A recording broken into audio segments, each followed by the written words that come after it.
Je vais vous dire pourquoi l'histoire de temps est devenue quelque chose de très important, devenu un problème. Parce qu'à cause d'autres églises vivantes autour du monde, les membres des autres églises, nous voulons qu'ils aillent dans leur église et adorent. Et nous voulons que lorsqu'ils reviennent de leur église, ils puissent aussi voir Emmanuel TV. Mais si maintenant nous commençons à 8 h du matin, je sais que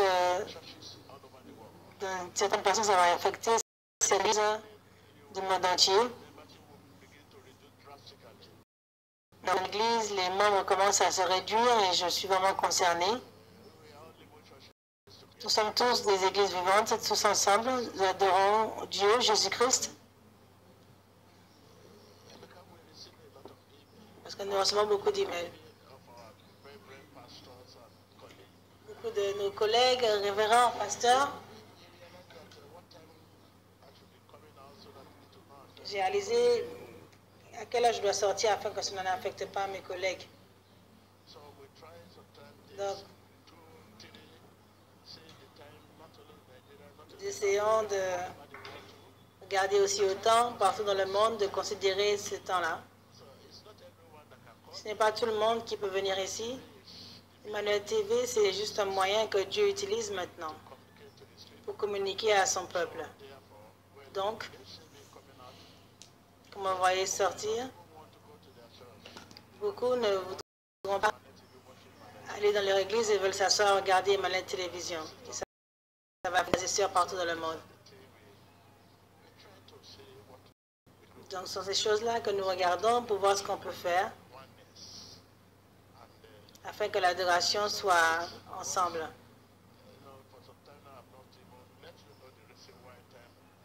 Depuis quelque temps, je ne vous ai pas fait savoir pourquoi l'histoire de temps est devenue un problème.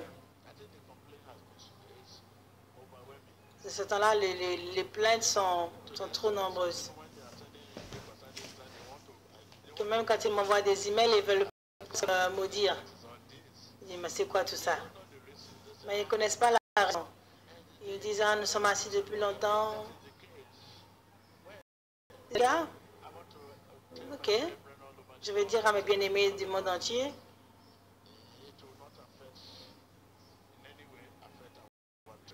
que sortir plutôt ne va pas affecter notre ministère du tout. Alors que nous sommes ici, nous prions aussi pour le ministère du monde entier, pour la force de Dieu et la capacité de Dieu. Dieu nous a rendus capables et aussi il n'a été quiconque. Merci beaucoup.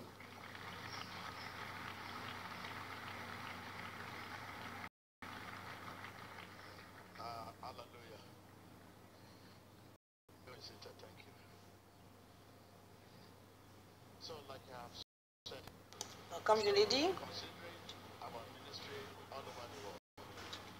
considérant les ministères du monde entier, car l'Église vivante est unique, nous sommes tous un, quel que soit le nom que nous portons,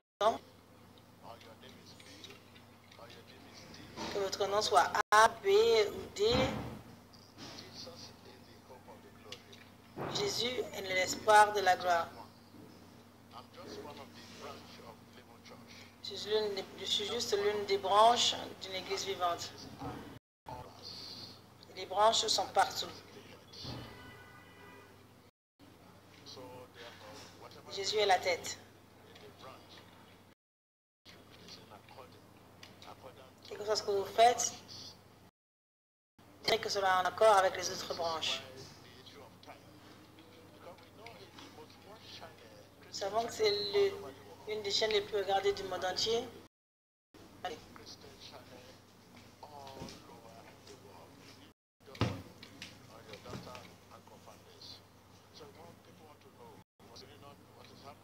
J'aimerais savoir ce qui se passe quand je suis dehors, en direct comme cela. Je serais surpris.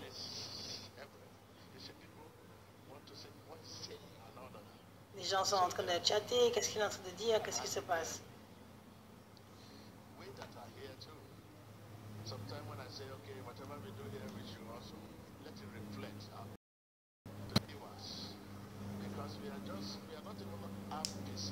Nous sommes juste un petit pourcentage ici dans l'église des membres qui sont avec moi à la télévision. Nous ne sommes même pas la moitié de 1%.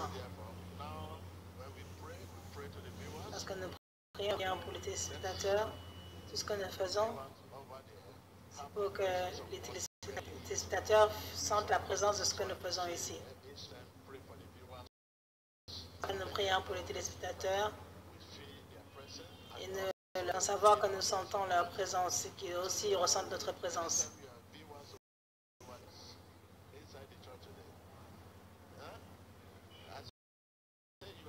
Autrefois, vous étiez un téléspectateur, vous êtes juste à l'intérieur de l'église aujourd'hui. Vous me regardez comme si vous ne savez pas ce que je veux dire.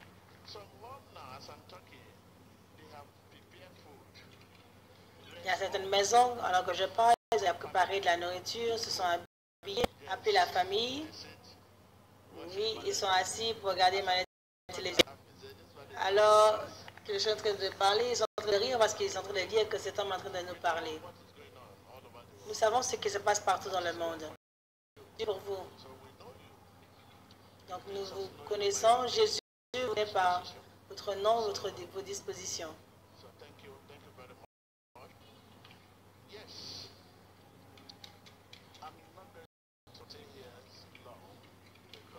Je ne vais pas rester ici très longtemps. Vous êtes malade. Nous venons juste d'entendre.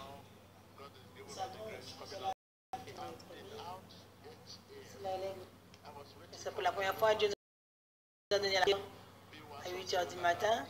Je suis là depuis 8 h en train de vous rentrer. Je me suis dit, ah, si je dois sortir maintenant, ils vont juste... non, ça va causer beaucoup de choses. Parce que les téléspectateurs sont en train de... Si je sors maintenant, ils vont abandonner la nourriture et à la fin de la journée, la nourriture sera brûlée. Donc, téléspectateurs, aujourd'hui, nous voulons vous faire savoir, ne soyez pas surpris. La semaine prochaine, si vous voyez votre jeune sortir à 8 h du matin.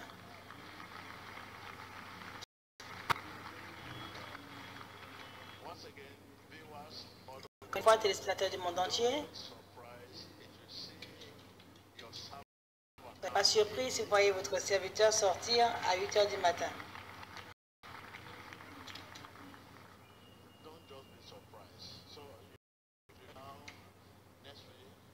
Soyez prêts donc la semaine prochaine à partir de 8 h.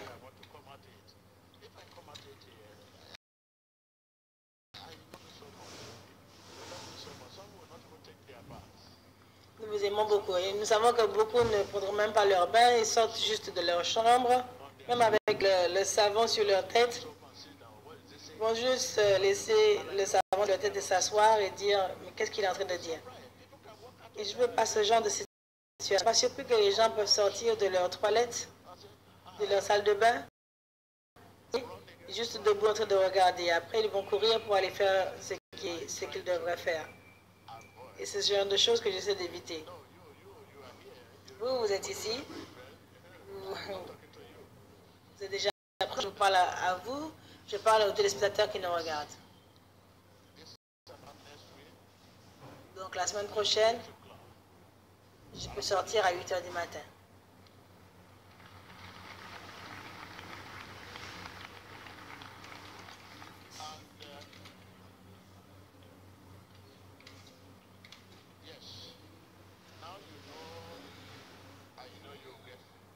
Maintenant, je sais que vous serez préparés pour cela. Donc, ce sera plus facile pour vous maintenant. Il n'y a pas de surprise la semaine prochaine. Vous qui êtes à l'intérieur de l'église, bon, je ne suis pas inquiet que vous soyez en train de manger ou à l'extérieur, le téléspectateur. Parce que vous avez déjà la grâce d'être ici et de voir ce qui se passe. La semaine prochaine, je ne regarderai même pas si l'église est vide, si vous êtes assis là. Je sais que je ne parle pas seulement à moitié d'1%. Je parle simplement à ceux qui nous regardent. Je dirais au caméraman, ne vous inquiétez pas, focalisez-vous sur moi, que le siège soit vide. Je continuerai. Je parlerai aux téléspectateurs. Je sais que les téléspectateurs seront prêts. Merci beaucoup.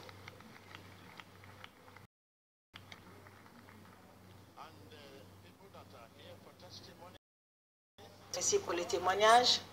Nous n'avions pas suffisamment de temps pour les écouter.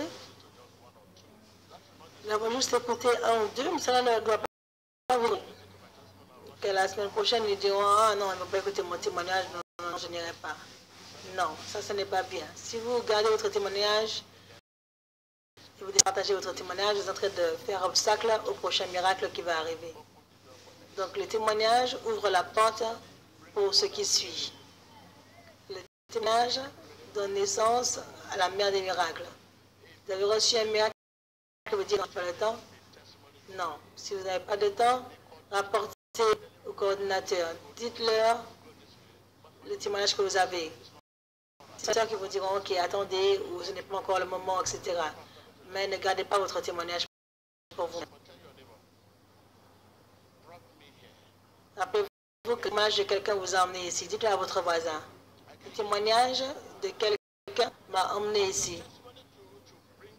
Et votre témoignage aussi doit amener des gens ici.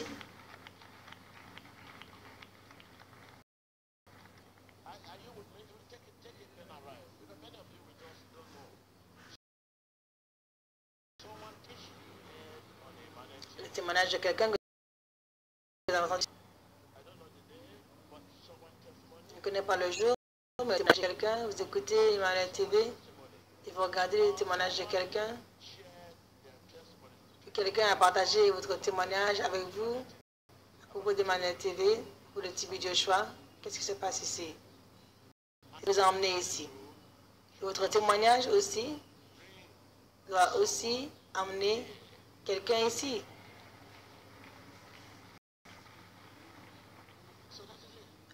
Donc voilà. C'est juste comme ça. Jésus n'a pas de bouche, mais notre bouche pour parler pour lui. Comment il guérit, comment il délivre, comment il bénit, comment il élève de la mort. Il n'a pas de bouche, mais notre bouche. Il a nos mains pour faire ses œuvres. Donc, si vous n'utilisez pas votre bouche pour dire aux autres à propos de Jésus, définitivement, vous êtes en train de faire obstacle aux ressources célestes qui vous reviennent. Ne faites pas obstacle aux ressources célestes, la bénédiction, la guérison, la délivrance, la liberté, le salut. Ce sont les ressources célestes.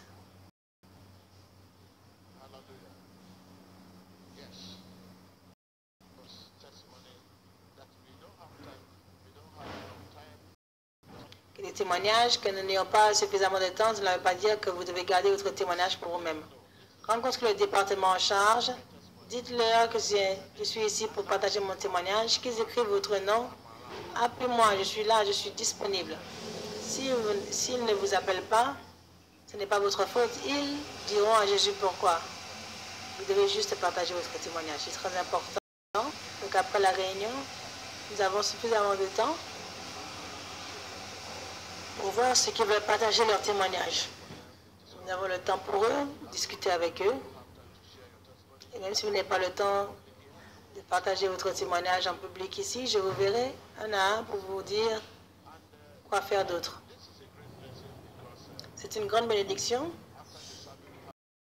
Nous avons suffisamment de temps pour être derrière l'autel et étendre la main sur ceux que je ne pourrais pas, pour lesquels je ne pourrais pas prier aujourd'hui. Si j'ai l'opposition dans vos chaussures, si je voyage d'un pays à un autre pour voir un prophète, j'ai besoin de sa main droite.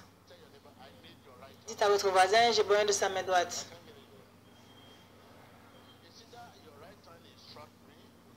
Soit Sa main droite m'instruit ou me tape. Oui, la main droite peut vous instruire, disant lève-toi et marche sans vous toucher, ou vous dire tu es béni sans vous toucher, ou tu es libre sans vous toucher. Juste une tape, vous êtes libre. Dites à votre voisin, j'ai besoin de sa main droite.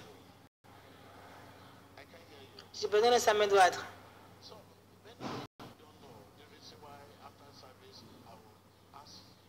Je ne sais pas pourquoi, après la réunion, je demande aux gens d'aller là-bas pour en toucher.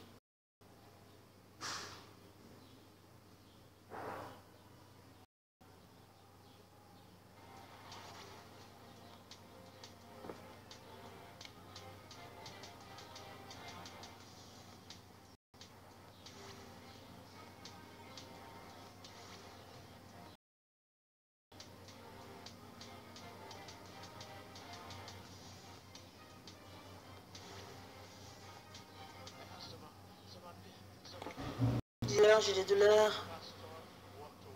Et un pasteur vient vers vous. Vous touchez et dit sois guéri.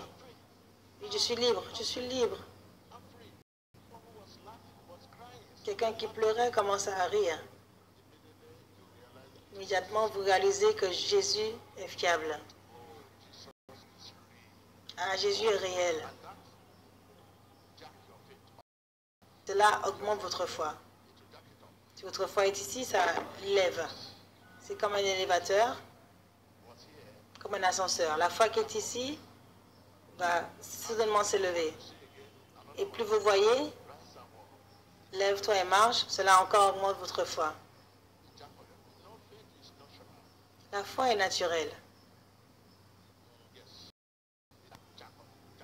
Continue d'augmenter, augmenter.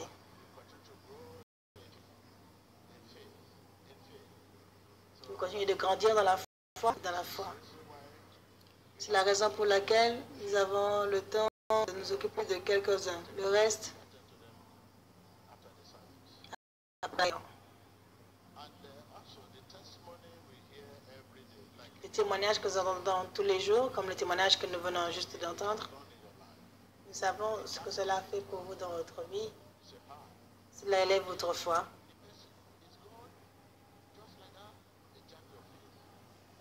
De savoir que quelqu'un peut partir immédiatement, cela augmente la foi. Ce n'est pas juste faire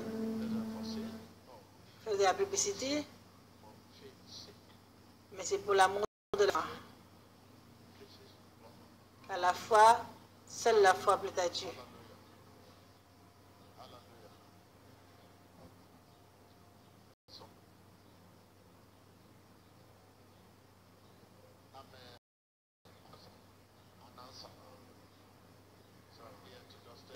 Donc, je suis une réponse.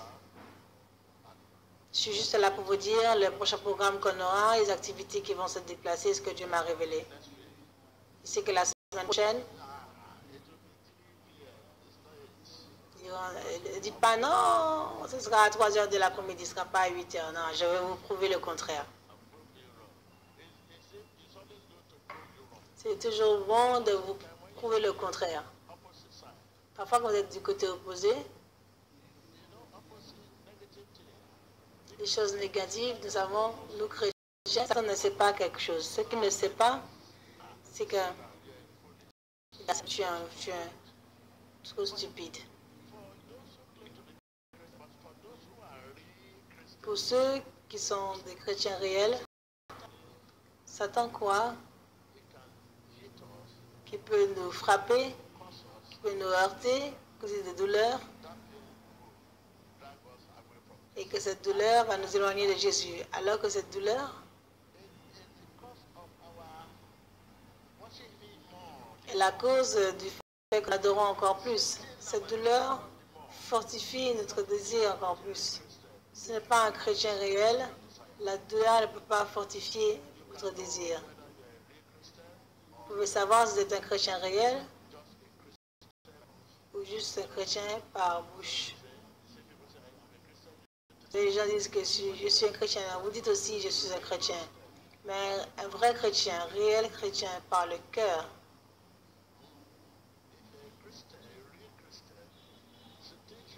un chrétien réel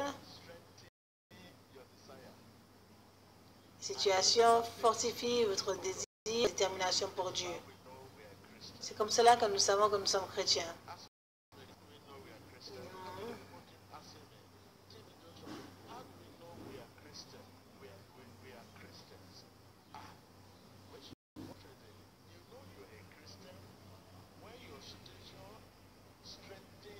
Nous savons que nous sommes chrétiens lorsque notre situation fortifie notre désir et détermination pour Dieu. Vous savez que vous êtes un chrétien quand votre situation fortifie notre désir et détermination pour Jésus.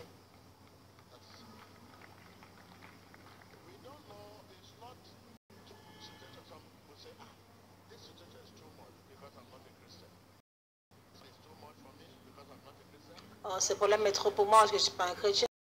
Non, nous ne parlons pas comme ça. Nous ne mesurons pas notre chrétienté, notre vie chrétienne par les épreuves que nous traversons.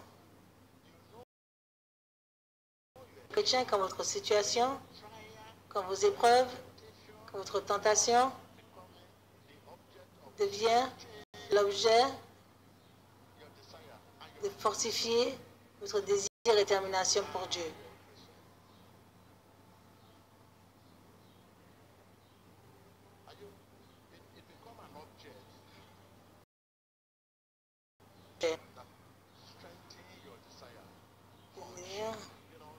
Désir qui fortifie votre désir. Je vais vous donner un exemple. Quand vous avez soif, vous avez très très soif, il y aura un grand désir pour de l'eau. Êtes-vous là? Quand vous avez soif, il y aura un grand désir pour de l'eau. Vous voulez boire. Ce désir, où est l'eau? Où est la boisson? Où est la boisson? Il y a un désir. Donc aussi, les situations nous causent des désirs pour Dieu. Dites à votre voisin, la situation cause à notre désir.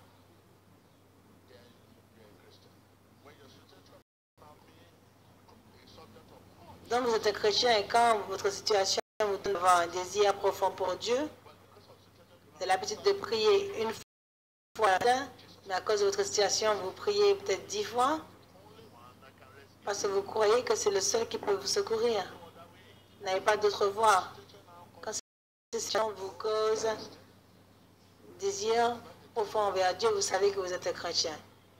Les situations ne peuvent pas déterminer votre position devant Dieu. Quand je dis situation, cela peut être la tentation, ça peut être la maladie, ça peut être les difficultés, ça peut être les échecs.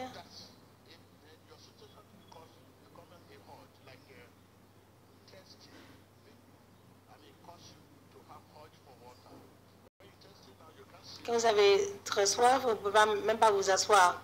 Vous avez de l'eau, vous avez de l'eau. Quand vous boyez de l'eau, vous buvez l'eau rapide.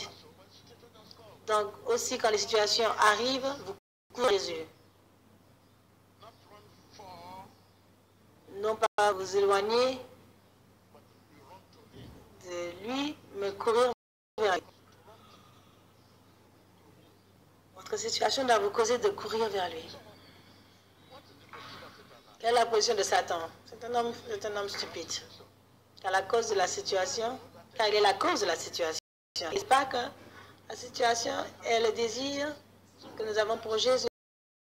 Donc quand cette situation devient un objet de désir, la raison pour laquelle vous courez vers Jésus et que Satan est la cause, il est utile.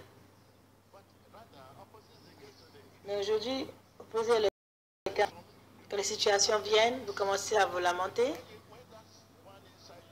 Quand celui qui est en vous vous cause de vous lamenter, de pleurer, au lieu de courir vers Jésus et jeûner encore plus.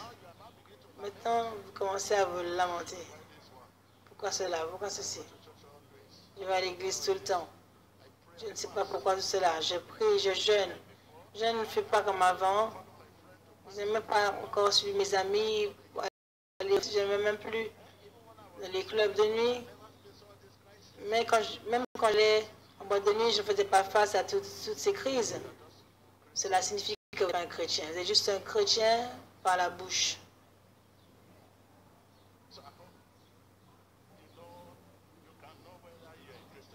Vous pouvez savoir maintenant si vous êtes un chrétien.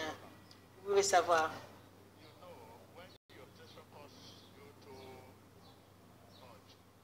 Quand votre situation, votre désir pour courir vers Jésus, vous savez que vous êtes un chrétien.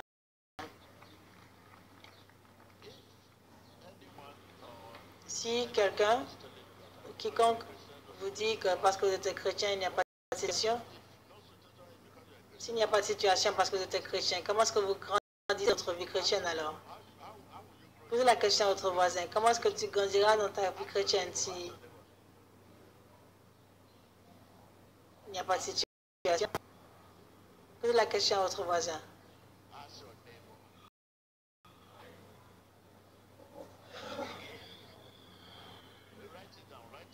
Écrivez-le, écrivez-le.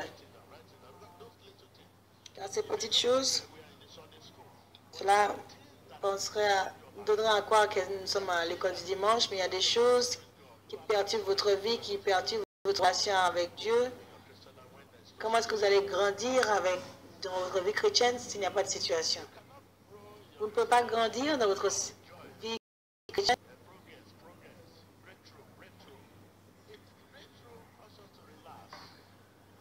par les bonnes choses. Toujours la percer, les bonnes choses. Non, la personne ne peut pas nous donner de pouvoir grandir dans notre vie chrétienne. Les choses positives ne peuvent pas nous donner de grandir, mais de nous relaxer. Comment est-ce que vous allez grandir dans votre vie chrétienne s'il n'y a pas de situation? Comme je l'ai dit, la situation peut être la stérilité, peut être la maladie, peut être la pauvreté, la difficulté, peut être la tentation, la régression de toutes ces formes. Et ça, ce sont les choses auxquelles vous faites face. Ce sont les choses qui vous donnent d'abandonner votre poste. Au lieu que cette chose ne vous rapproche de Dieu, cette chose vous éloigne de Dieu. Regardez à Tibi Joshua aujourd'hui, que vous venez rencontrer aujourd'hui. Vous me connaissez, vous avez lu tellement de choses par rapport à moi. S'il n'y a aucun homme dans ce monde, à cause des persécutions, vous connaissez encore plus Tibi Joshua, à cause des persécutions dans ce monde. Chaque année, vous me donnez un nombre d'années à vivre. Superviser, quand est-ce qu'il partira? L'année dernière, il me restait 5 ans à vivre. Aujourd'hui, il me reste 4 ans à vivre.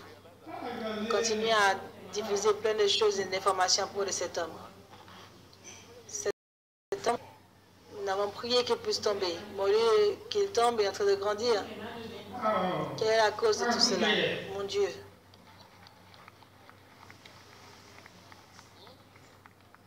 Ce n'est pas une chose cachée, c'est partout. Même l'attaque sur moi n'est pas cachée. C'est plus sur les radios, télévisions. Voilà pourquoi seulement ceux que Dieu a véritablement appelés peuvent sortir et dire Tibi Joshua est un homme de Dieu à cause de ce qu'ils ont de passé. S'ils disent Tibi Joshua est un homme de Dieu publiquement, la congrégation dont tu parlais contre Tibi Joshua auparavant te dira, mais comment est-ce que tu vas effacer tout ce que nous a dit auparavant? Voilà pourquoi la Bible dit, nous ne devrions pas détruire une relation au-delà de la réparation.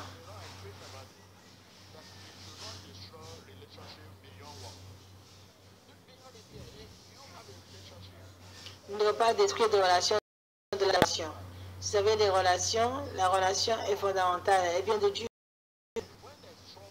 Quand il y a des troubles, sois prudent. Même mari et femme que vous voulez divorcer, cela ne devrait pas mettre un terme à la relation. Ne discutez pas une relation au-delà de la réparation, car si vous le faites, la personne que vous combattez peut être un sauveur pour vous demain.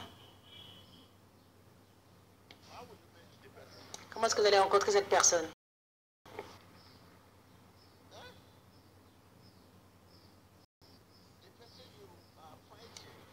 La personne que vous combattez a fait tellement contre vous, soit mari et femme.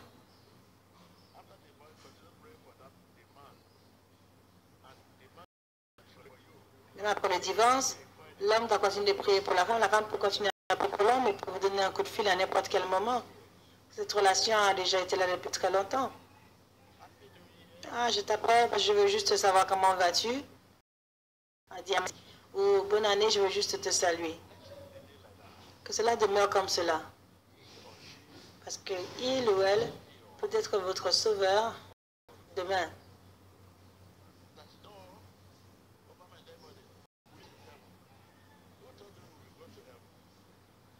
Ou de dire non, à moins que je ne meure, nous allons nous rencontrer seulement au ciel. Au lieu de dire nous allons nous rencontrer en enfer. Gardez la malice envers le ciel.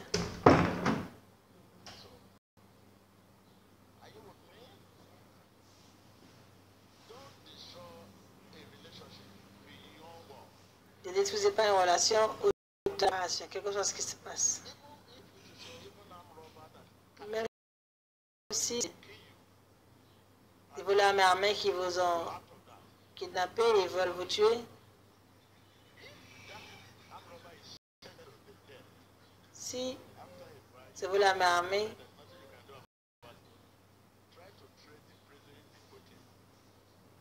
est arrêté, essayez de regarder où se trouve la prison là où on l'a mis, essayez de le visiter pour son changement d'état d'esprit, pour sa renaissance. Cherchez-le. Ne dites pas il doit être tué. Si Dieu doit dire dans votre propre cas, vous pardonnez.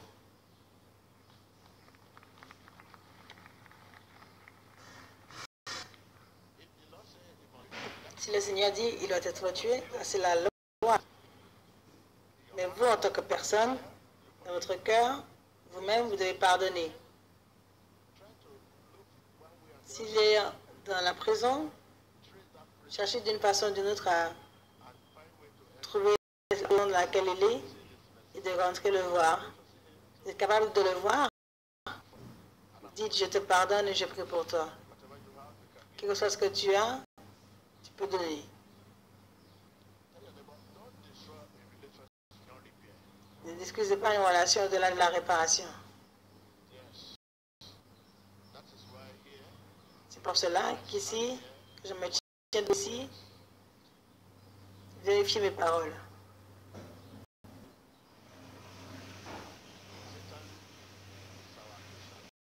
Satan est notre accusateur.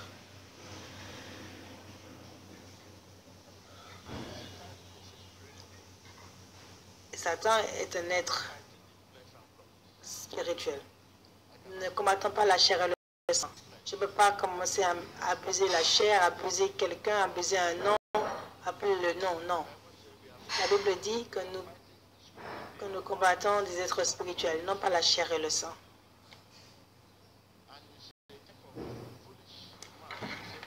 Et Satan est ce genre d'homme stupide qui peut créer un aujourd'hui et utiliser la personne de mon et quitter cette personne. C'est pour ça que la personne que vous voyez de façon mauvaise hier peut devenir sauveur de demain. Comment est-ce que vous allez faire face à votre situation si vous avez détruit quelqu'un? Donc c'est ce dont nous parlons aujourd'hui, délivrance et délivrance.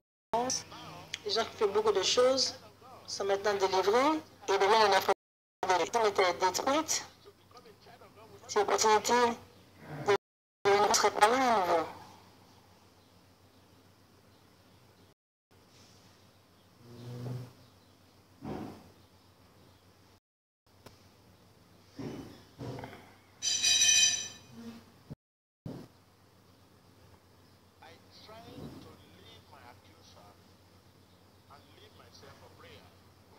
J'ai essayé de laisser les accusateurs et de me donner à la prière. Laissez vos accusateurs. Donnez-vous vous-même à la prière.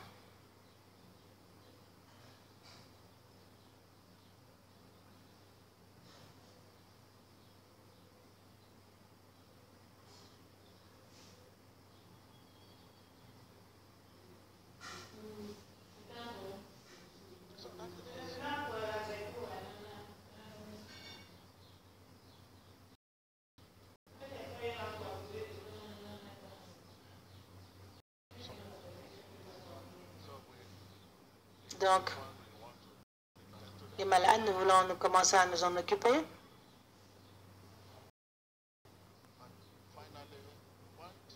Finalement, une chose que je sais que vous manquez, l'esprit de la... Je peux que vous ayez imaginé, il n'est pas véritable. Si vous avez cet esprit n'est pas véritable, vous devriez oublier. Vous pardonnez, mais vous refusez d'oublier.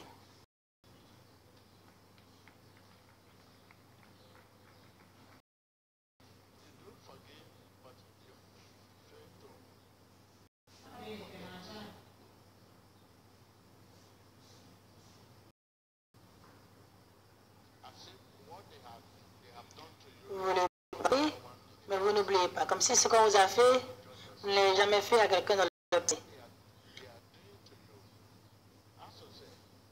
Ce qu'il vous dit. Posez-vous la question, est-ce que vous n'êtes pas sûr que vous n'avez pas fait cela à quelqu'un dans le passé? Ça, c'est le jugement que Jésus a donné à cette femme. Quand elle a été accusée,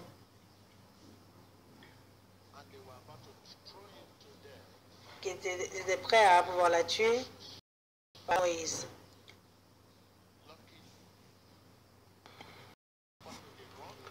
Heureusement, ils ont couru vers Jésus.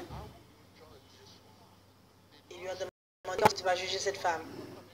Car la loi dit que toute personne qui commet l'adultère doit être... On doit lui jeter la pierre justement.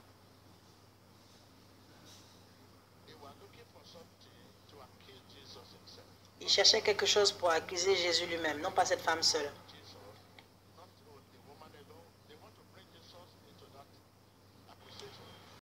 Et Jésus a cette accusation. Chercher quelque chose pour voir attraper. C'est un piège. Jésus a dit, il est écrit, dans votre loi, que quiconque commet l'adultère doit être lynché par la pierre. Il a été écrit au sol. Il l'a écrit au sol. Il les a regardés. En disant ce que je vois ici, si quelqu'un n'a jamais commis ce que cette femme a commis, telle personne doit lyncher par la pierre. Ils se sont regardés en disant c'est vrai. Ce que ça fait, je l'ai fait auparavant.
church of all nations.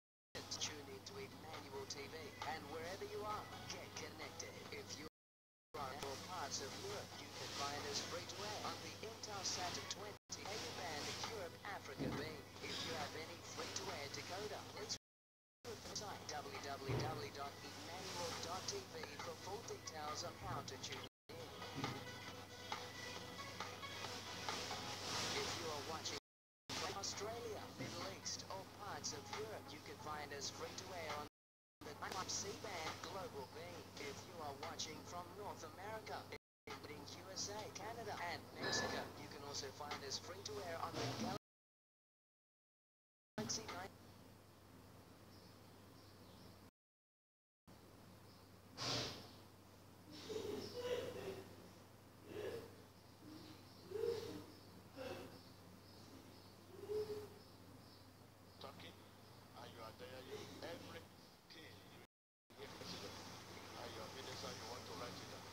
Tout ce que vous demandez de votre président est en train de vous parler, utilisant un vase pour vous parler. Prenez cette parole très au sérieux. Ce n'est pas une parole brisée, que vous devez juste lire et lire encore. Vous ne pouvez pas mémoriser la parole de Dieu. Elle va rentrer dans votre cœur. Ne mémorisons pas la parole. Vous entendez la voix de Dieu, ne mémorisez pas cela. Je suis très intelligent, je vais me rappeler. Non. Là, nous avons la Bible. Si c'est quelque chose que nous pouvions mémoriser, nous n'aurions pas aujourd'hui. Si la parole est quelque chose que nous pouvons mémoriser, nous n'avons pas besoin de la Bible. Quelqu'un va le mémoriser, quelqu'un va le délivrer, quelqu'un va transférer ses paroles et dira, je connais toutes les paroles que Jésus a prononcées. Voilà. Toutes ces choses n'ont pas besoin d'être écrites, pas besoin d'être mémorisées. Une fois que vous venez dans la maison de Dieu, prenez juste un petit carnet. Un petit carnet. Laissez-moi vous montrer celui de mon frère, j'aime beaucoup celui de mon frère. Celui-là, là, il est grand. Bon, c'est pas mauvais.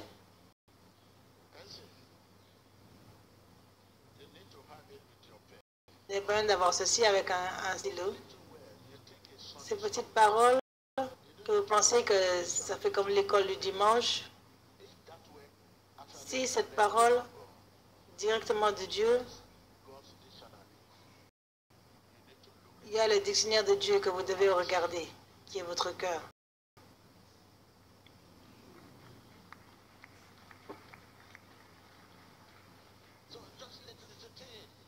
Juste à ces petites choses, vous avez besoin d'écrire de votre cœur, de méditer, encore méditer. Dit, ah, cet homme a dit, si la parole que vous entendez vient de Dieu, vous ne pouvez pas la mémoriser. La mémoire est bonne, mais cette parole va entrer dans notre cœur, devenir une partie intégrante de notre cœur, non pas juste quelque chose que l'on mémorise.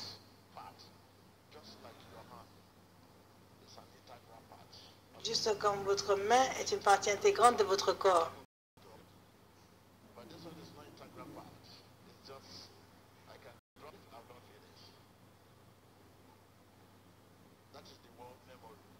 Ça, c'est le mot mémoire. Quelque chose que vous avez mémorisé, vous pouvez l'annuler, l'effacer. Il y a beaucoup de choses que vous avez mémorisées, que vous avez pour pouvoir effacer.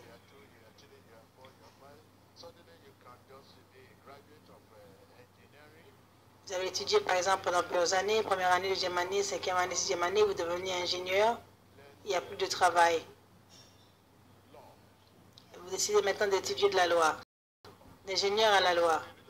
Vous voyez, la relation est très loin. S'il n'y a pas de travail d'ingénieur civil, et vous êtes sorti brillante,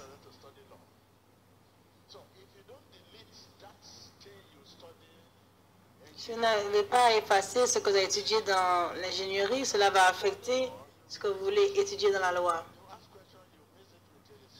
Et si vous avez étudié l'ingénierie et dans la loi, on vous pose des questions, vous allez mélanger les deux.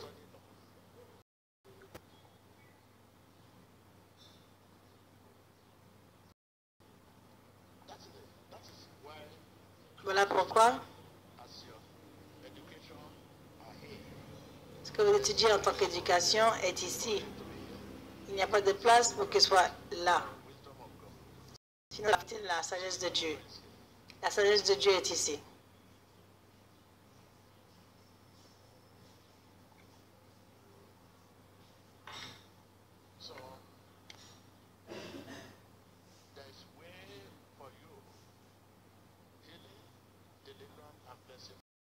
Il y a la délivrance, la guérison, la bénédiction de Dieu pour vous aujourd'hui. Croyez-le, je ne peux pas voir votre foi. Ne doutez pas cela. Ne permettez pas le doute.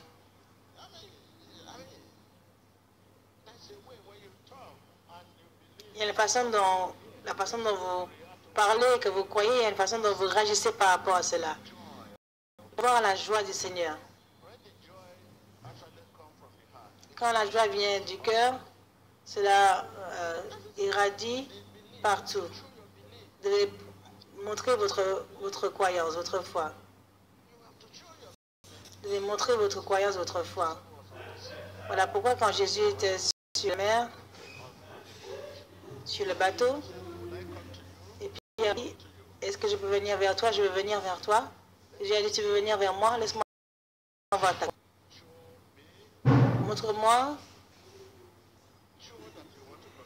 Montre-moi que tu veux venir vers moi. Par exemple, je suis ici, vous dites, vous voulez venir vers moi? Tu veux venir vers moi?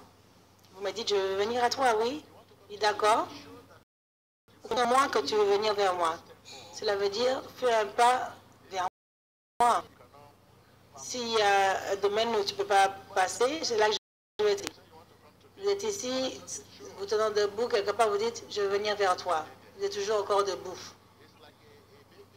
C'est comme un bébé qui dit, homme de Dieu, porte-moi, mais tu fermes tes mains. Tu dois me montrer que tu veux que je te porte.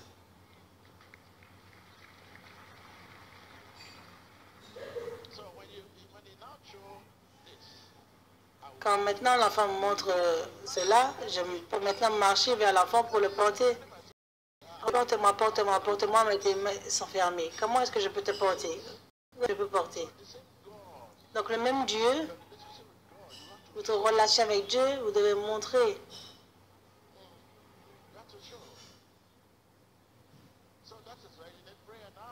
Voilà pourquoi vous avez besoin de la prière maintenant. La prière, c'est la réponse. Je veux montrer que j'aime Jésus, je veux le suivre.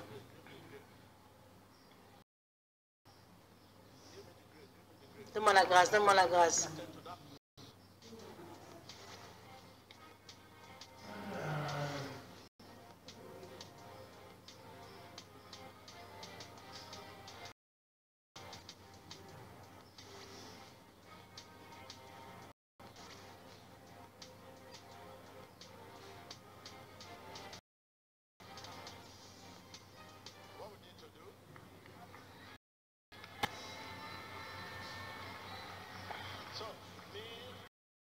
Donc, cela veut dire que je suis prêt si je fais comme cela. Est-ce que votre esprit est en train de faire cela? Votre esprit est élevé? Vous êtes en train de montrer votre enthousiasme? D'accord.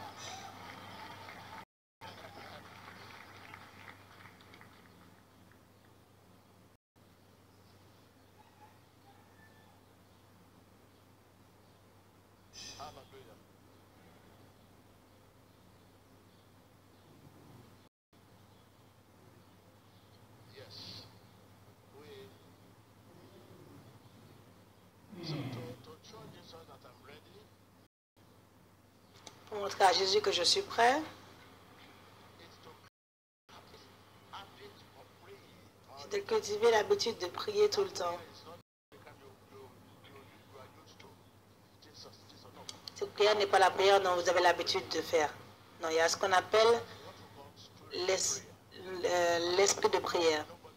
Et quand vous offrez cette prière, personne ne saura que vous offrez cette prière. Vous devez cultiver cette habitude. Quand vous offrez cette prière, personne ne saura. En même temps, vous pouvez parler aux gens et offrir la même prière. Vous pouvez marcher sur cette même prière. Et en train de rire et offrir la même prière. Manger et même offrir cette prière. C'est ce que les chrétiens manquent aujourd'hui. Je suis en train de vous parler, mais je suis dans cette attitude pour ma protection. Je vous parle, mais en même temps, je suis en train de prier. C'est comme si quand vous priez, vous ne pouvez plus rien faire. C'est le genre de prière à laquelle vous êtes habitué, l'hypocrisie. Vous semblez ne pas être dans l'esprit. Quand vous priez, vous ne pouvez pas faire autre chose. Même quand vous priez et qu'il porte, il dit oui, dans le nom de Jésus-Christ, amen. Vous voulez maintenant aller, vous voulez la porte, vous avez fini de prier. Vous êtes en train de prier, votre portable est en train de sonner. Amen, dans le nom de Jésus. Maintenant, vous répondez à l'appel. Je suis en train de prier. À ces pharisiens et sadducéens. Je suis en train de prier, hein, d'accord? Je suis en train de prier. J'ai dit, je suis en train de prier. La personne m'a dit, ah, si. Regarde. Il est en train de prier alors que je suis en train de l'appeler. Quel genre de prière, ça?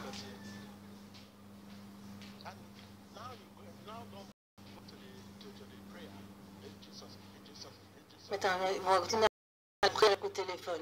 Et oh, Jésus.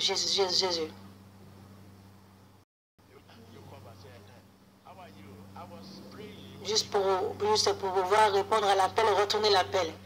Il dit, ok, comment vas-tu? Je priais aussi hein, quand j'étais en prière. Hein. Qu'est-ce qui se passe? Tu voulais me dire quelque chose? Non, pas de problème. J'ai terminé avec cela. Non, c'est terminé tout ça. C'est pour ça que j'étais en train de prier. Dis-moi ce qui se passe. Vous voulez toujours que les gens sachent que vous êtes en train de prier.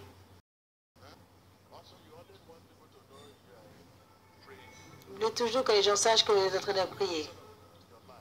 Afin, au lieu de faire que votre vie soit une vie de prière, votre vie doit démontrer que vous êtes en train de prier.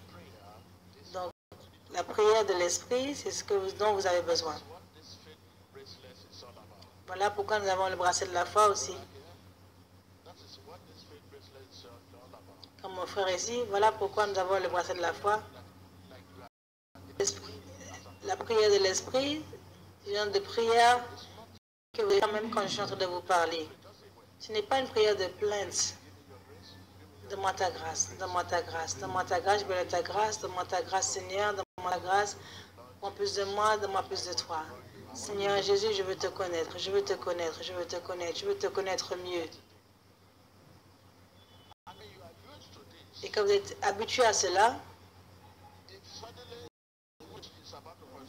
si soudainement quelque chose peut s'écouler devant vous, la première chose qui sortira de votre bouche, c'est le nom de Jésus. Mais vous, si quelque chose vous arrive, la première chose qui sort de votre bouche, c'est ma chérie. Parce que vous n'êtes pas enceinte de Jésus. C'est selon vous êtes enceinte que vous criez. Quand vous avez le trouble, vous avez un problème, ce qui sort de vous, c'est selon vous êtes enceinte.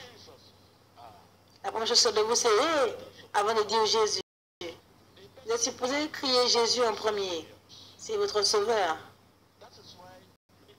Voilà pourquoi vous êtes capturé tout le temps, même dans vos rêves. Même quand vous dormez et certaines personnes viennent avec des fusils pour vous combattre, vous criez hey! Jésus. Que Jésus après avoir crié et c'est quel genre de Jésus? Jésus n'est jamais deuxième classe, il est première classe.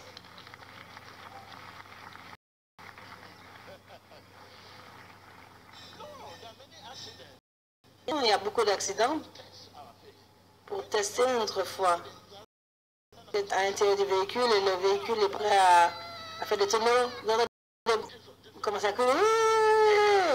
Après vous dites Jésus, Jésus, Jésus. Qu'est-ce que vous voulez dire? Quand vous avez un Dieu que vous appelez le nom de Dieu, Il y a beaucoup de dieux.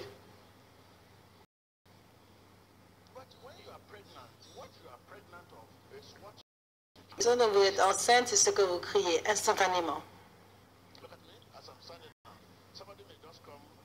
Regardez-moi, alors que je suis debout ici, quelqu'un peut arriver de façon inattendue pour m'attraper. Jésus, il viendra à mon secours.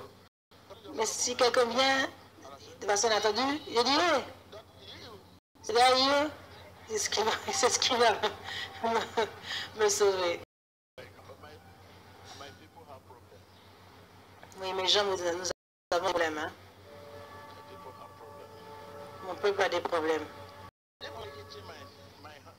Juste en heurtant mon pied contre pierre, par erreur, tout en moi c'est Jésus. Parce que je suis enceinte de Jésus. Vous n'êtes pas enceinte. Vous appelez toujours Jésus en deuxième. Parce que vous n'avez pas développé cet esprit de prière. Ou cette prière de l'esprit. Donnez-moi votre téléphone. Donnez-moi votre téléphone. Vous voyez, si vous êtes en train de m'appeler, beaucoup de fois je vous l'ai dit. Si je prends mon téléphone et dis allô, comment vas-tu? Même pas prier. Comment vas-tu? Je vais écouter ce que tu es en train de dire. Parfois je suis silencieux. Je suis en train de dire, mais vous ne savez pas ce que je dis. Ok, merci. Vous, quand vous recevez un appel, hey, comment vas-tu? Vraiment, vraiment.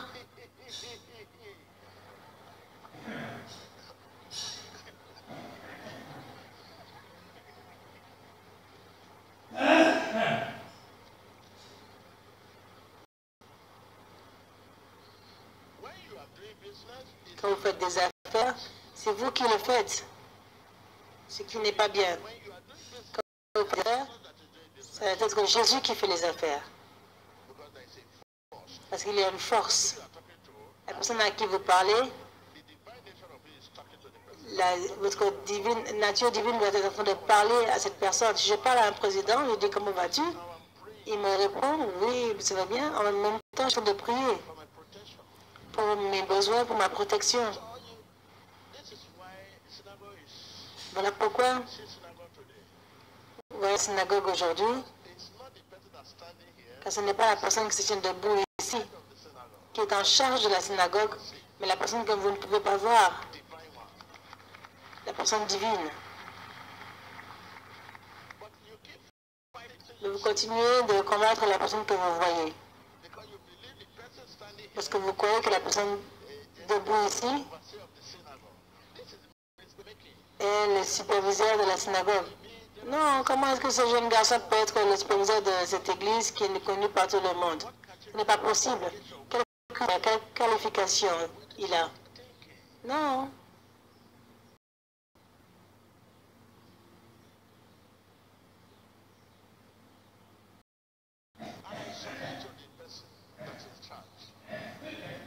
Et je me soumets à cette personne qui est en charge.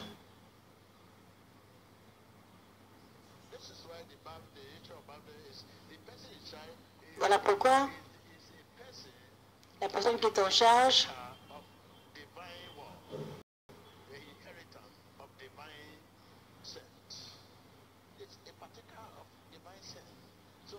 est en train de prendre l'héritage des saints. Car la volonté que votre père ou votre mère a donnée lorsqu'il meurt, il vous donne des propriétés, il vous donne toutes sortes de choses. Il y a un autre testament pour ceux qui ont reçu. Les apôtres de l'ancien temps ont reçu ce testament, ils l'ont maintenant donné aux autres qui sont venus après eux. Et ceux qui sont venus après eux, maintenant ont aussi fait leur testament de la même façon pour pouvoir le donner à ceux qui leur suivent. Et moi aussi, je suis un héritier de ce testament. C'est un testament. C'est comme une propriété, vous donnez des maisons, vous donnez des terrains, vous donnez celle-ci dans le testament. Ça, c'est ce que vos parents vous donnent dans leur testament quand ils ne sont plus. Vous appelez l'avocat pour signer la propriété. Ça, c'est le testament physique. Mais il y a un autre testament qui vient des anciens apôtres, qui a été quelque chose qui a été donné par notre Seigneur Jésus-Christ.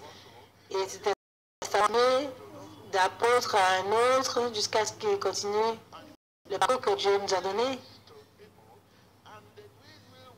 Et de testament à testament à testament, jusqu'au jour où les gens comme moi peuvent en hériter.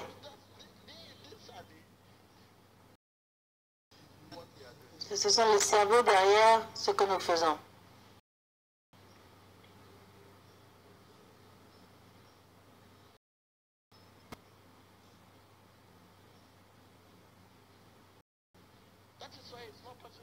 Voilà pourquoi il n'est pas possible pour une telle chose d'être biologique. C'est pour ceux qui sont prêts à agir ces choses.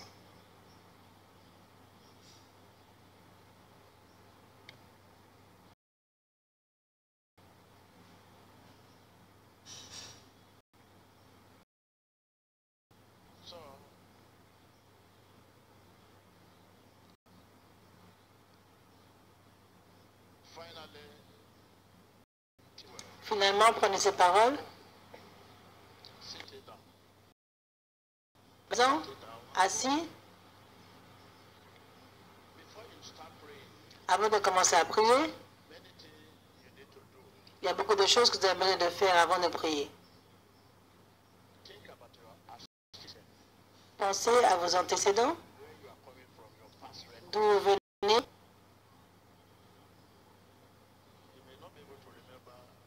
Il se peut que vous ne puissiez pas vous rappeler quand vous étiez petit, bébé, mais le petit que vous puissiez vous rappeler, ramenez-la à votre présent. Quand vous ramenez ces choses à votre présent, vous saurez que l'ennemi ne peut pas vous tuer. C'est votre peur de l'ennemi qui peut vous tuer.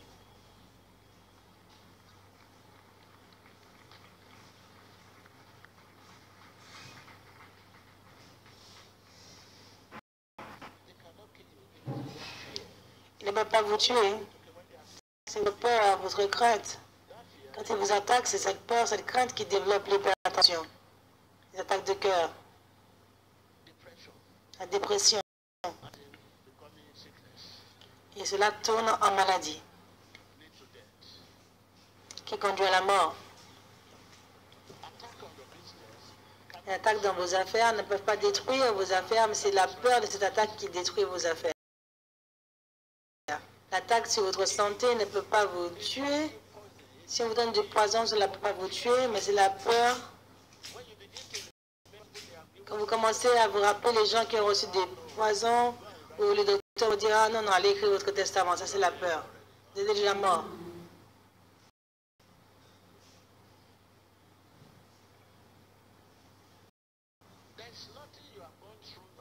Il n'y a rien que vous n'avez pas traversé, que personne n'a traversé dans le passé.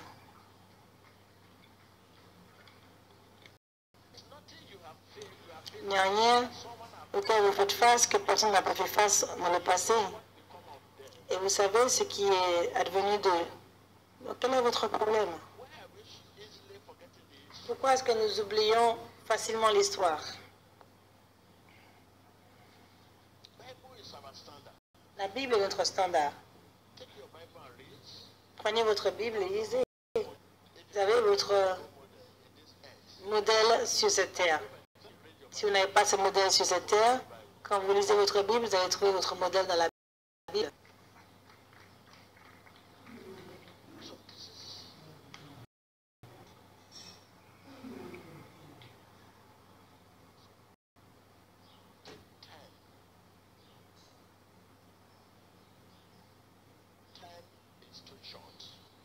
Le temps est trop court. Nous avons gaspillé du temps sur ceci, gaspillé du temps sur notre mariage, gaspillé du temps sur notre éducation, gaspillé du temps sur ceci, nos relations, gaspillé du temps. Nous continuons de gaspiller du temps là où nous venons, là où nous avons commencé. Vous allez de ce côté-là, vous revenez encore du côté où vous avez commencé. Vous allez de ce côté-là, vous revenez de là où vous avez commencé. Ça, c'est votre vie. Je suis juste en train de vous dire votre vie. Certains disent, si je vais aux États-Unis, je passe 20 ans, je serai grand. Après avoir passé 20 ans aux États-Unis, ils reviennent de là où ils ont commencé.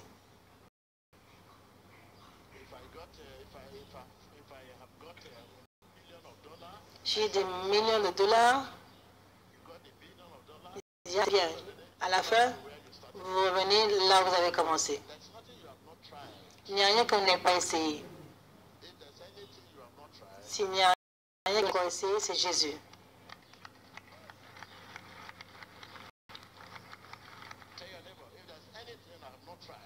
Dites à votre voisin, s'il n'y a rien que je n'ai pas encore essayé, c'est Jésus. Parce que suivre Jésus n'est pas véritablement suivre Jésus. Vous allez dire la vérité. Je ne suis pas Jésus de façon. Vous êtes en train d'entendre de moi que votre situation est censée votre désir pour lui. Et si l'avez entendu le passé, vous n'avez jamais mis en pratique. Quand les troubles viennent, vous commencez à pleurer. Est-ce que c'est comme ça qu'on suit Jésus? Comment est-ce que nous testons votre foi? Vous dites que vous êtes un chrétien. Vous êtes un chrétien maintenant, donc on ne doit pas tester votre foi? Tout ce qui n'est pas testé et éprouvé n'est pas véritable.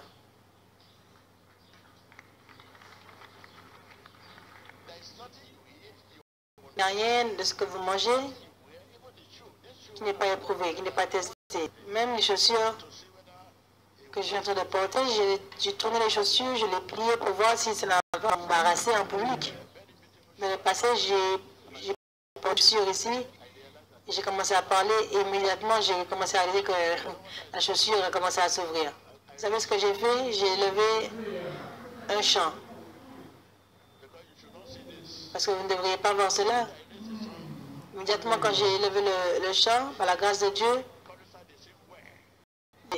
les choristes ont commencé à bien chanter, vous commencez à danser. Quand je vous vois danser, j'ai commencé à traîner mon pied comme cela.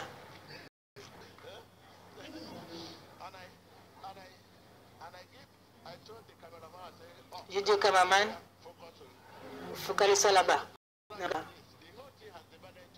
Et tout est divisé en deux. Hein. Le plus je marchais comme ça. Il y avait juste 5 personnes qui étaient là qui ont vu ce qui se passait. Tout ce qui a éprouvé n'est pas véritable.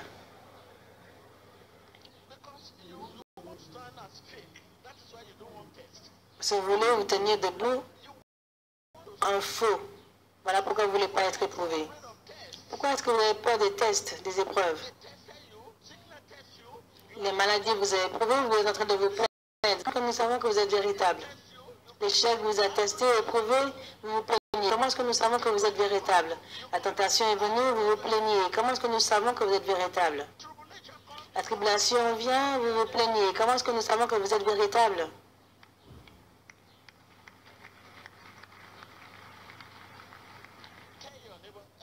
Dites à votre voisin, tout ce qui n'est pas testé, éprouvé, n'est pas véritable. Vous savez comment Jésus est passé par la tentation? Beaucoup de tests et d'épreuves. Quand la maladie vient, c'est une épreuve, c'est un test. Pour voir si vous êtes véritable. Vous continuez de vous plaindre. Ah, je sers Jésus, je connais Jésus, pourquoi ça arrive? Pourquoi cette maladie? Pourquoi cette régression? Je suis fatigué. À cause de cela, vous ne pourrez plus. Mais déjà, vous allez vous plaindre. Donc, comme ces choses viennent, c'est pour vous rappeler, ça c'est pour tester ma véracité, pour savoir si je suis vraiment un homme ou je suis faux. Ce qui n'est pas testé n'est pas véritable. Donc ne pleurez pas, ne murmurez pas. Vous arrive dans toutes ses formes. Autorisez au test de séparer votre mariage, au test de détruire vos affaires, de détruire votre santé. Permettez au reste beaucoup de mariages qui sont supposés être ensemble. Les troubles ne sont pas supposés les séparer, mais petit trouble, divorce. Tentation vient, divorce. Malgré divorce. La même chose pour les partenaires d'affaires. Beaucoup d'affaires ont été divisées à cause de cette tentation. Tu as arrêté de venir à l'église à cause des traverses. Regardez mon pays, le Nigeria. C'est la première fois que nous faisons face à ce genre d'épreuves par lesquelles nous devons voir comment un pays comme ça ne peut pas traverser de telles épreuves. Quand ces épreuves arrivent, nous devons connaître qu'il y a un avenir brillant qui arrive. Quand quelque chose comme cela arrive, il doit savoir qu'un grand Nigeria est prêt à arriver. Ce qui se passe maintenant, c'est un pont pour un grand Nigeria.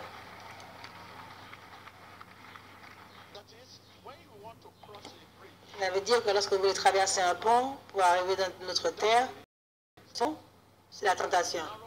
Ça peut être étroit, ça peut être un petit pont. Et si le pont s'effondre,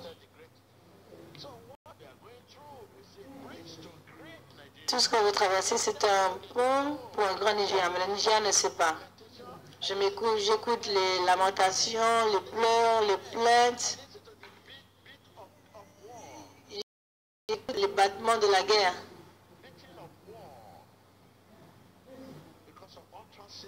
À cause de paroles de gauche à droite.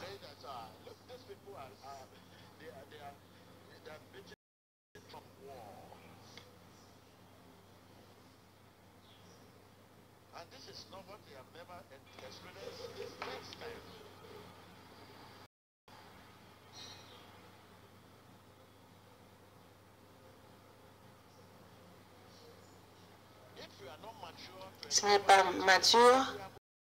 Qu'est-ce que vous expérimentez? Nous avons quand même entendu parler de beaucoup de pays, beaucoup de nations. C'est le meilleur enseignant.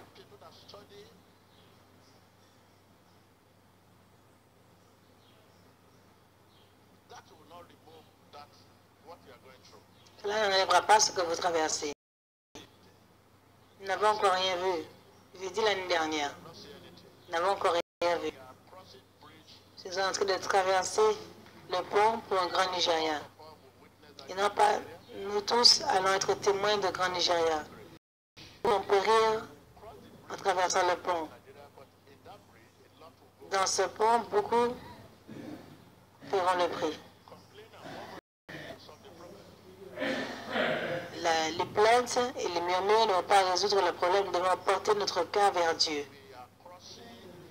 Nous sommes en train de traverser le pont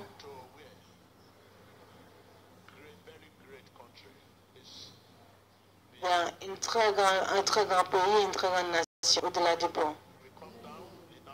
Lorsque nous traverserons le pont, nous allons descendre et nous verrons un nouveau Nigeria. Le Nigeria que nous voyons aujourd'hui, c'est un Nigeria. Nous sommes toujours en train de regarder au nouveau Nigeria qui peut être arrivé.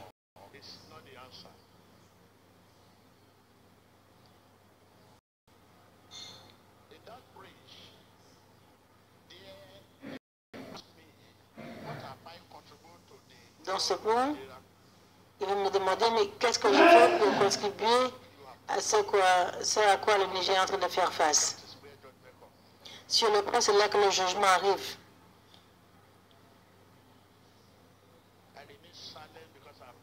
Je demande si l'enseignant a donné cela l'année dernière. Je l'ai dit l'année dernière, nous sommes dans la vallée. Dans la vallée, il n'y a pas de tigre, il n'y a rien de cela.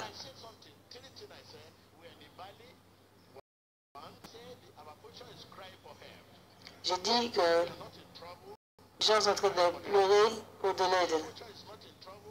Car notre avenir est dans le trouble. Si quelqu'un est en train de pleurer, ça veut dire que son avenir est dans le trouble. Mais après, quand j'ai parlé aussi de la relation entre le Naira et l'art, j'ai dit ces trois choses. J'ai dit, nous sommes de la vallée, notre avenir crie pour de l'aide.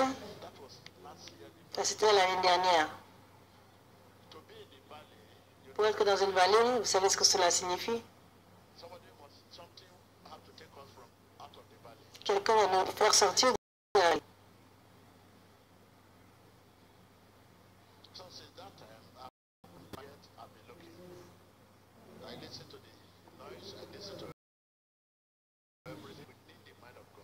Les bruits à l'extérieur, je réalise qu'on a besoin de la pensée de Dieu. Et j'ai dit aussi, pour ceux qui m'ont écouté, nous allons vraiment expérimenter les choses sérieuses à partir du mois de juin. Nous allons voir des flammes, mais en juin, ça va commencer véritablement. Et ce mois de juin, au milieu, les bruits, etc., vont commencer proprement à partir du mois de juin. L'avenir est en train de pleurer pour de l'aide. Nous sommes en juin et nous pleurons comme cela.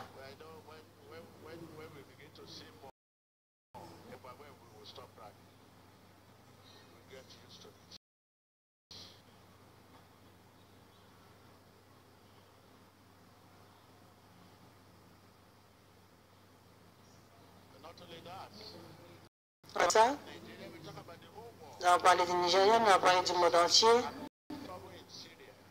Avant que ne commencent le trouble en Syrie,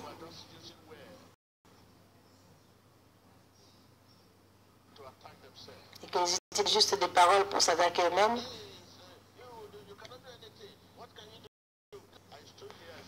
Et monsieur debout ici, j'ai dit, si nous commençons cette guerre, toutes les nations voisines, ils vont vraiment payer durement pour cela. Et cette guerre ne va pas se terminer. Il vaudrait mieux ne pas la commencer.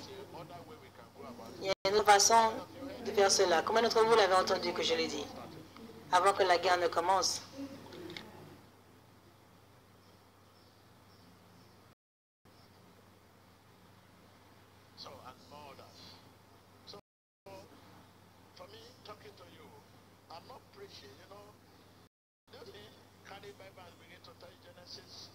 Oui, je ne suis pas en train de prêcher, je ne me vois pas avec des Bibles vous parlant de la Genèse à l'Apocalypse. Je suis juste en train de prophétiser pour vous. Prenez juste votre stylo et prenez votre parole. Et vous allez partir d'ici, vous allez faire ce qui est bien.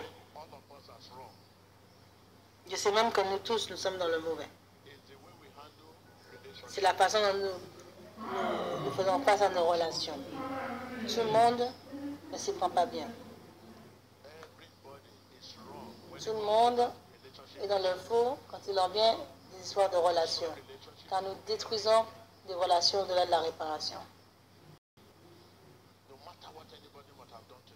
Quel que soit ce que quiconque vous fait, soyez prudents. Assurez-vous de ne pas détruire votre relation avec cette personne du point où vous ne pouvez pas aller voir cette personne dans l'avenir. Parce que Dieu utilise les gens que nous avons combattus, les gens avec qui nous avons des problèmes, que nous voyons comme des ennemis. Être notre sauveur dans l'avenir. Voilà ce qui se passe partout dans le monde aujourd'hui. Nous allons dans beaucoup de compagnies. Par le temps où vous êtes là, vous voulez retourner, sortir de cette compagnie en marchant, en reculant. Qu'est-ce qui s'est passé? Quelqu'un que vous avez trouvé à l'intérieur de la compagnie qui a l'habitude d'être votre chauffeur dans le passé. Maintenant est devenu le manager d'une grande compagnie. Vous avez fait tellement de mal à ce chauffeur.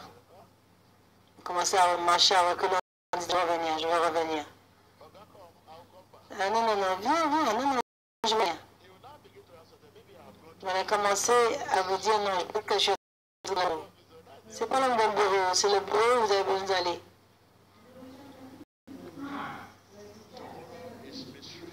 Demain est un mystère. Donc merci téléspectateurs, merci.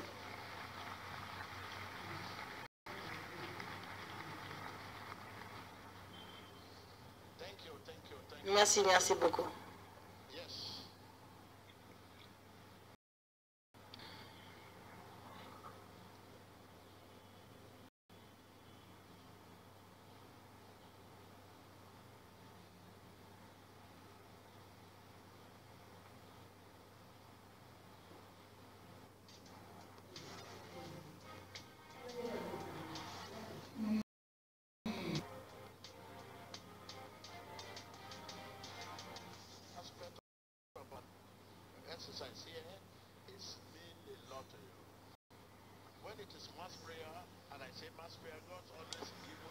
c'est le temps de la prière de masse. Dieu nous donne toujours sa parole qui vient du ciel. Tout ce que je vous ai dit, je le dis, c'est la parole que Dieu m'a donnée pour vous délivrer. Donc, s'il vous plaît, que c'est le temps de la prière de masse. Ou la position de...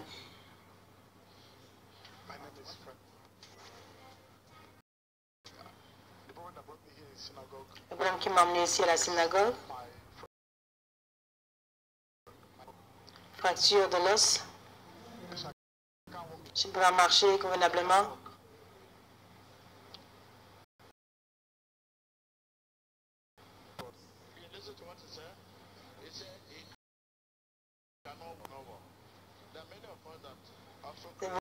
Je ne peux pas marcher physiquement. Il y a beaucoup de personnes d'entre nous qui sont handicapées. Vous pouvez marcher, mais vous êtes handicapés. Évidemment, vous n'allez pas pouvoir marcher spirituellement. C'est soit seulement physique qu'on ne puisse pas marcher. Je prie qu'il soit capable de marcher spirituellement. D'entre nous ici, vous marchez, mais spirituellement, vous êtes handicapé. C'est ce que vous préférez.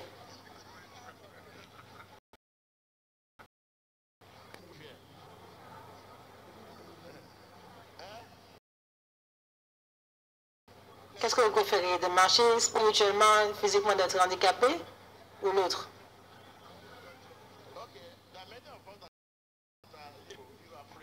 Il y a beaucoup d'entre nous, vous voyez, beaucoup d'entre nous sommes dans une prison. La prison, parfois vous allez même dans les prisons, alors que vous-même vous êtes dans une prison. Être physiquement dans une prison et spirituellement dans une prison. Qu'est-ce que...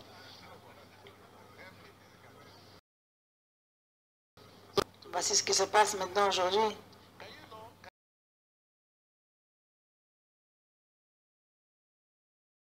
Debout.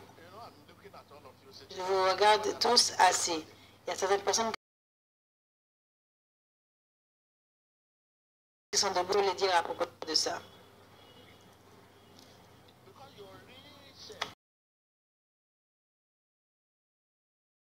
L'esprit, c'est le côté spirituel. Le vous réel est esprit.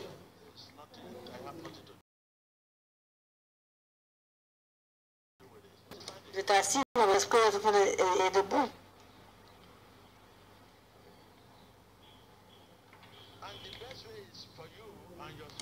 La meilleure façon, c'est pour vous et votre esprit d'être assis. Mais vous êtes assis, votre esprit est debout. Ici.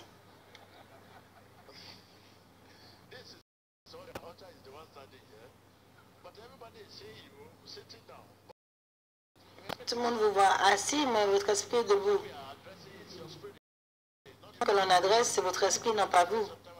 Voilà pourquoi, quand je dis dans le nom de Dieu, vous dites Amen, je vous regarde. Je dis, qui est-ce qui est en train de dire Amen? Car c'est pour que ce ne soit pas votre esprit, mais vous-même. Et quand vous dites Amen, ce n'est pas votre esprit, ça veut dire que vous n'êtes pas derrière ce que vous êtes, c'est que ce que vous dites, pardon. Quand vous dites Amen et que je vous regarde, je dis Amen. Et c'est vous qui dites Amen, ça veut dire que vous n'êtes pas derrière votre Amen. C'est votre esprit qui dit Amen, cela veut dire qu'il est derrière ce qu'il dit. Parce que la foi est de l'esprit de l'homme. La foi est du cœur de l'homme. Quand nous disons que la foi est du cœur de l'homme, c'est aussi bien de dire Jésus est du cœur de l'homme.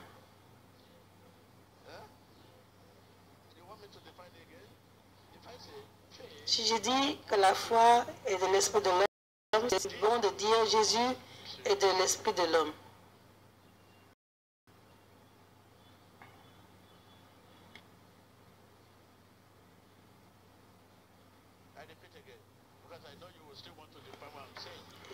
Je pensé que vous voulez essayer de définir ce que je suis en train de dire. Si je dis que la foi est de l'esprit de l'homme, et l'esprit de l'homme c'est le cœur de l'homme, c'est aussi bien de dire que Jésus est l'esprit de l'homme.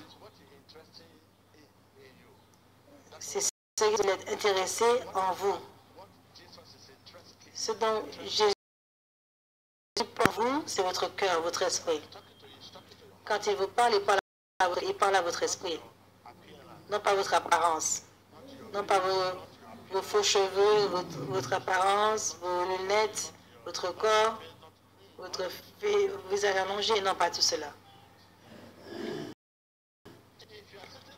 Ça veut dire que si vous êtes assis, c'est votre esprit qui est assis.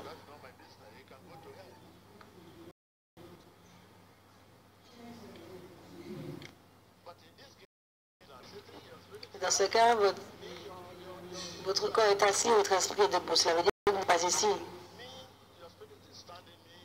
Votre esprit debout signifie que vous n'êtes pas ici. Vous êtes ici, mais vous n'êtes pas ici parce que vous ne prêtez pas attention. Vous êtes dans la hâte. Quand est-ce que cet homme va finir? Laissez voir ce qui va se passer aujourd'hui. Quelle heure? Quelqu'un est en train de m'appeler. Vous n'êtes pas ici, mais vous êtes ici.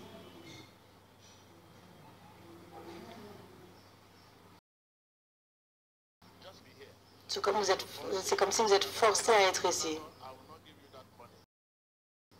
Il dit, si tu n'es pas à la synagogue, je ne te donnerai pas cet argent. Je dis, hein? Non, je vais te suivre alors.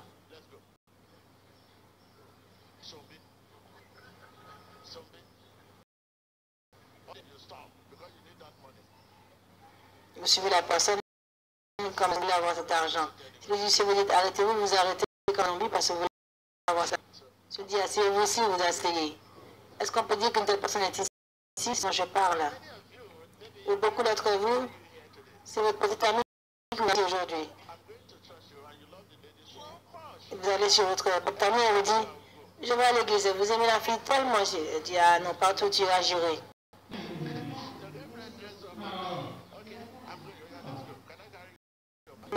Il s'habille et dit, allons-y. Tu dis, est-ce que je peux porter ton sac? On va.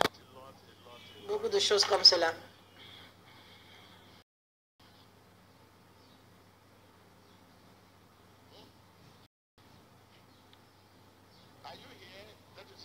Êtes-vous ici? Laissez-moi voir vos mains.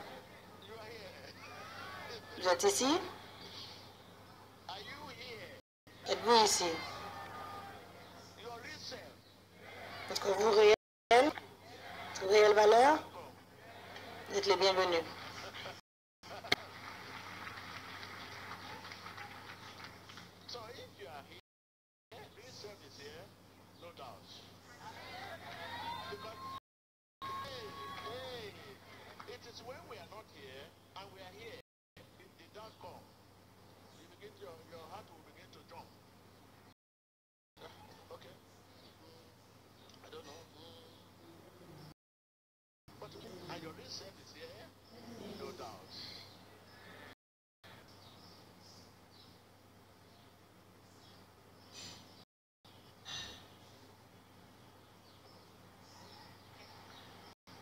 My name is Friday Chibeze.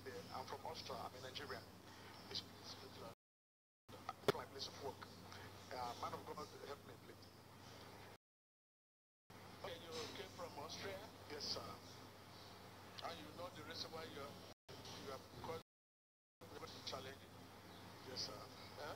Because what do you know why we are going through challenges? But everything we normally say, which is no doubt, witches and wizards, they are for bad. Anything is a witches and wizard. You always count yourself out of. But you need to know why you are going through all this. Leave that situation. You learn lesson from it. That is it. You learn lesson. You can't learn lesson when you keep saying, hey, the witches and wizards, witches and wizards, hey, the witches and wizards, the witches and wizards. Huh?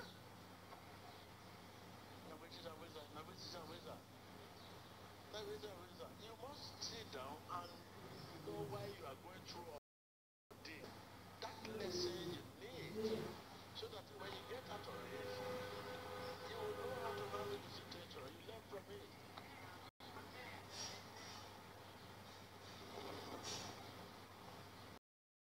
Why you are going through this? Savez-vous pourquoi vous traversez ces problèmes? Fortifiez ma foi en Christ. Parce que ce que je viens de dire, Je suis aussi un évangéliste. Je prêche l'évangile. Alors prêche-nous l'évangile. On t'écoute. Nous allons demander à notre je demande à mon bishop, à mon archevêque, je lui demande, c'est pourquoi tu traverses que toi pour fortifier ma foi en Christ. Oh, je suis aussi un évêque, je suis archevêque, je suis un prophète, je suis Timothée Ochoa. Alors, qui me donne un message d'une minute. Alors, prêche-nous, on t'écoute. Nous allons faire des messages. Et je veux encourager tous ceux qui sont sur l'influence de ma voix pour que tu puisses traverser. Jésus est là. Quoi qui ait pu nous amener ici, c'est la fin de toutes choses qui perturbent votre famille et tous les défis des épreuves que vous avez. Je ne sais pas ce qui t'a amené ici, mais il faut croire en Christ Jésus, c'est la bonne nouvelle. Jésus est le chemin, Jésus est le seul chemin, la voie, la lumière et la vie. Luc chapitre 17 nous dit, comme je l'ai expliqué l'année dernière, que l'offense est un très grand défi. L'offense nuit la guérison, le progrès. Je veux encourager tout le monde.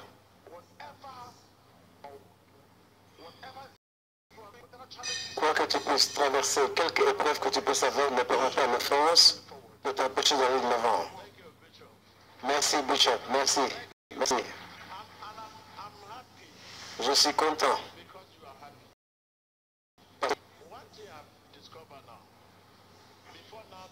Une chose que j'ai découvert. Avant, les gens associaient le problème au péché, le péché. Maintenant, ils réalisent et il est content parce qu'il n'a pas nourri sa vie chrétienne avec ses problèmes, ses situations.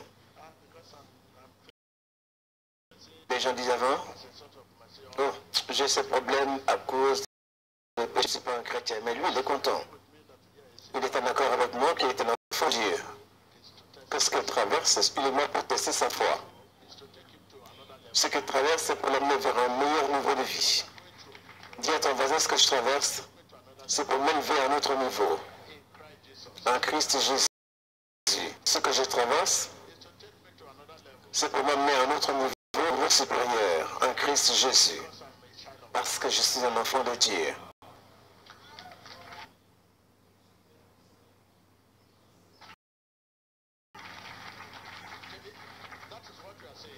C'est ce que vous dites, oui.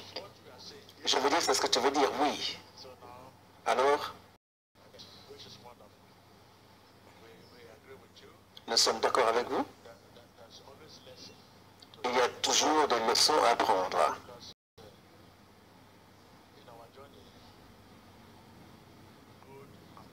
Dans notre voyage, il y a le bon et le mauvais. Il y a des problèmes quand nous marchons avec Dieu, des temps bons et bons. Il y a tellement de leçons à apprendre. Ne rejetez pas la leçon.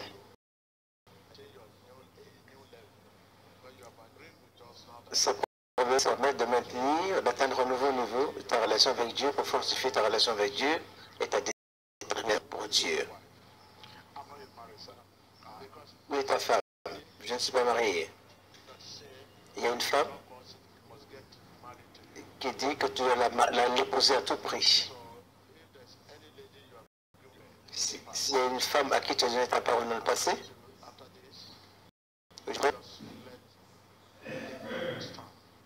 faites-leur connaître votre position. Et reste laisse tout à Dieu. Et faites-leur connaître ta position. Et cette promesse que tu as faite a beaucoup de signification. Il y a une controverse concernant un enfant.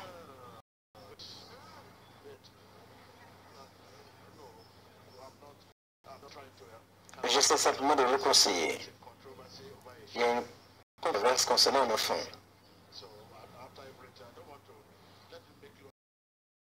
Je veux que tu sois content d'abord. Okay? Thanks. I want to go deep about it. When I say lesson to learn, Lorsque je parle de leçons à apprendre, lesson to learn. Yes, voilà les leçons à apprendre dont je parle. bad and good. Yes, sir. I'm saying some of the lessons Je vous parle after une des leçons qu'il faut apprendre à la fin de tout ceci. one is 100% upright. Nul n'est juste à 100%. I also get involved with masturbation. Also, J'ai aussi pratiqué la masturbation after this incident, après cet accident. J'ai été déprimé. same time, the whole thing became, and that's why I love Lorsque la douleur m'a submergé, I get also involved with masturbation. j'ai pratiqué la masturbation après mon accident Overwhelming. That is why et tout m'a dépassé. Voilà pourquoi j'ai couru pour chercher le secours. I get involved with masturbation. Even though I'm a pastor, Même si je suis pasteur, quand j'ai eu ce problème, I find myself dans l'hôpital où j'étais, je me suis trouvé entre... Je me suis dit, il faut que j'aille me faire délivrer.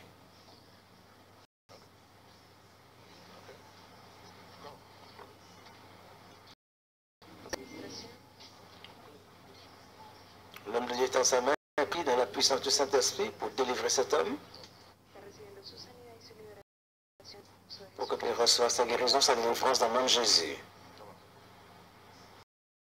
Pour des difficultés à marcher, utilisant des béquilles, à cause d'une fracture au niveau de la jambe, dossier un pasteur.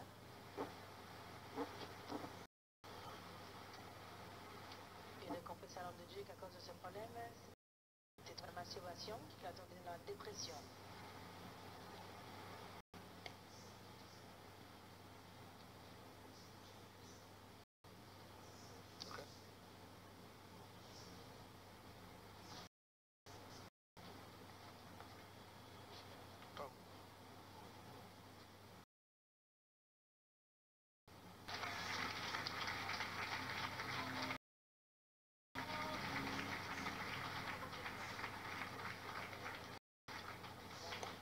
thank you, Jesus. Merci Jésus.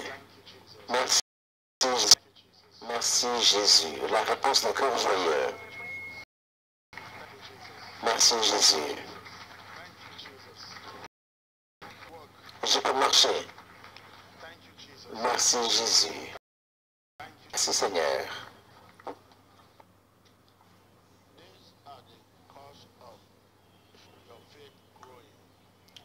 Voilà ce qui fait grandir votre foi. But faith grow. Tout ce que vous apprendrez, c'est que la foi grandit. What you're saying is telling Ce que Jesus vous voyez, Jésus-Christ est fiable, digne de confiance. what you are Et maintenant, vous dit que Jésus-Christ est digne de confiance. and when you put your trust Et lorsque vous mettez votre foi, votre confiance en Jésus, vous ne serez jamais déçu. Jamais. now begin to put your trust Maintenant, commencez à mettre votre confiance en lui.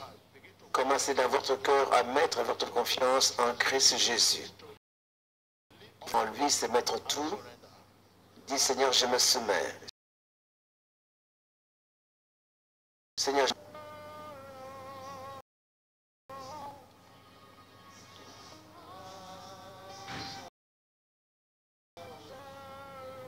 Seigneur, je te soumets tout.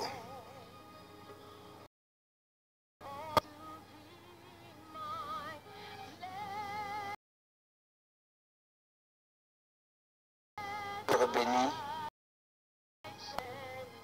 je soumets tout.